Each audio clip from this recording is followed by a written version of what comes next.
Social media પર ફરી એકવાર વિસાવદરવાળી થશે તેવું ટ્રેન્ડ થયું।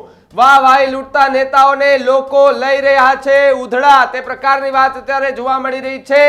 ધારાસભ્યને લોકોએ કહ્યું કામ કરો નહીં તો વિસાવદરવાળી થશે। ફરી એકવાર ધારાસભ્ય પ્રત્યે આક્રોશ જોવા મળ્યો। હળવદ ધ્રાંગધ્રાના ધારાસભ્ય પ્રકાશ પરમોરાને સોશિયલ મીડિયા પર ઉધડા લીધા લોકોએ।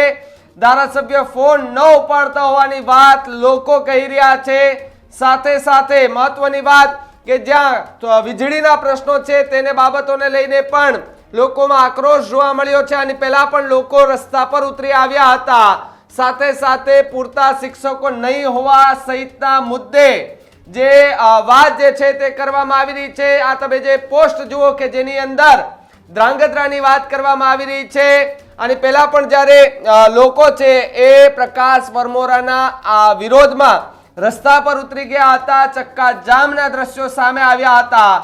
અને જ્યારે પ્રકાશ પરમોરાની સામે લોકો પડ્યા હતા તો એમને કોઈ જવાબ નહોતો મળ્યો। પોલીસ ત્યાં પહોંચી ગઈ હતી, એમને સમજાવટના પ્રયત્ન કર્યા હતા। રસ્તાઓ જે છે તે ચક્કાજામ કરી સાંકળ બનાવીને લોકો રસ્તા રોકો આંદોલન જે છે તે કરી રહ્યા હતા।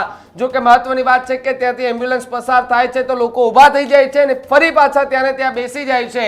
એટલે લોકોએ પણ કદાચ મન મક્કમ બનાવી લીધું છે કે આંદોલનનો અવાજ નહીં ઉઠાવીશું તો આ નેતાઓ છે તે પોતાની એ ઊંઘમાંથી બહાર નહીં આવે। આ પ્રકારની વાત જે છે તે અત્યારે જોવા મળી રહી છે। મહત્વની વાત કે જ્યાં હળવદ ધ્રાંગધ્રા અને પહેલા આપણે મોરબીમાં પણ જોયું હતું કે મોરબીમાં જ્યારથી જે ચેલેન્જની રાજનીતિની વાત આવી ત્યારથી જ કાંતિ અમૃતિયા ચર્ચામાં આવ્યા। વિસાવદરવાળી શબ્દ પણ ચર્ચામાં આવ્યો અને બધી જ ચર્ચાઓને લઈને અનેક વાત જે છે તે લોકમુખે અત્યારે સંભળાઈ રહી છે। તો બીજી વખત હળવદમાં ધ્રાંગધ્રામાં એ પ્રકારની વાત છે કે જ્યાં વિકાસની વાતો કરતા નેતાઓ માત્ર તાયફાઓ કરતા હોય એ પ્રકારની વાત અત્યારે જે છે તે જોવા મળી રહી છે।